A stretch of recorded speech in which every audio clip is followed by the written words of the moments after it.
President-elect Donald Trump's new team taking shape as he stacks his cabinet and names his top staffers at a rapid clip before heading to Washington. The latest name on the list, Caroline Leavitt, as White House press secretary. She joins Governor Doug Burgum, who's been tapped to head the Interior, and Stephen Chung named Communications Director, as Sergio Gore as Director of Presidential Personnel. So here with more is Trump campaign surrogate, Republican National Committee co-chair Lara Trump. Good morning, Laura. Good morning. So we were just talking about this. I think Joey made a great point. This cabinet represents an incredible amount of diversity compared to any other administration that we've really seen. When you think about the true nature of diversity, that is what people believe, the backgrounds they come from, intellectual, ideological diversity. What is the tie that binds how President Trump is making his decisions on how to fill his cabinet?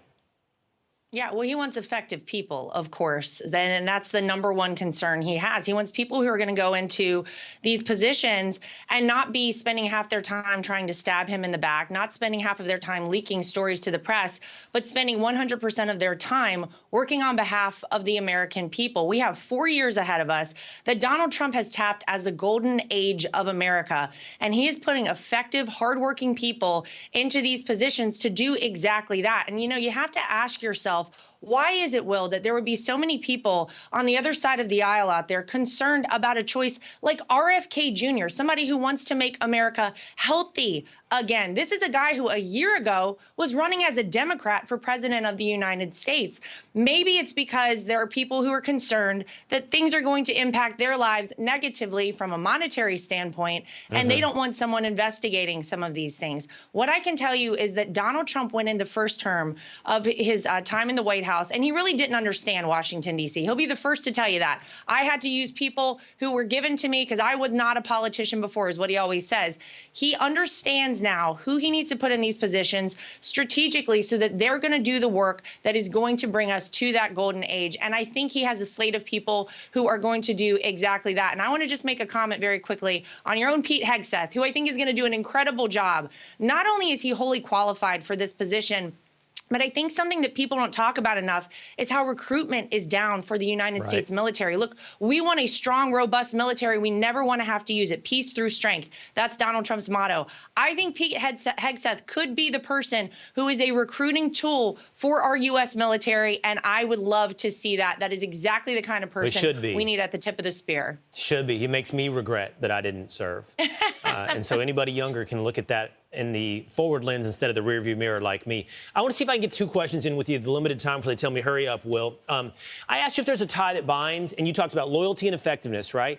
If I look at this, Laura, one of the things that I'm seeing is, you know, I don't know if the word is aggressiveness, but when I see Pete and RFK and Matt Gaetz and Tulsi Gabbard, I see people who have a promise to make real, effective, big change to some institutions instead of just incremental on the marginal change. And I have to wonder if that's not exactly what is wanted by Donald Trump.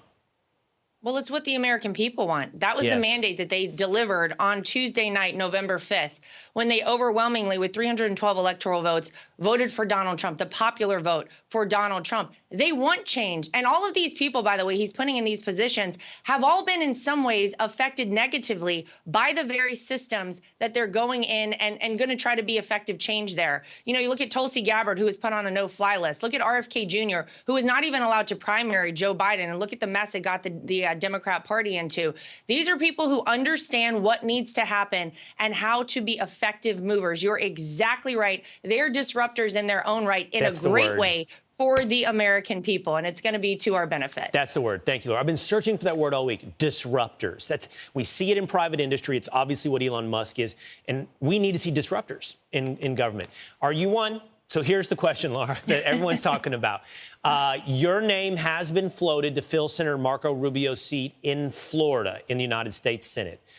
Do you want to go be a disruptor in the Senate? Well, you know, there have been crazier things that Trumps have done in the past, that's for sure. Look, I was so honored to be co-chair of the RNC during this time, this really historic election. I think that what we did at the RNC was part of the big win Donald Trump had. And if I am tapped to serve in another capacity, it truly would be my honor. I think it would be great to have another young mom alongside Katie Britt there in the United States Senate. I have not been asked yet, but I certainly would strongly consider it if it is presented to me. I appreciate that answer. I think we can all hear you today. Lara Trump, on everything, this was great this morning. Thank you. I'm Steve Ducey. I'm Brian Kilmeade. And I'm Ainsley Earhart. And click here to subscribe to the Fox News YouTube page to catch our hottest interviews and most compelling analysis.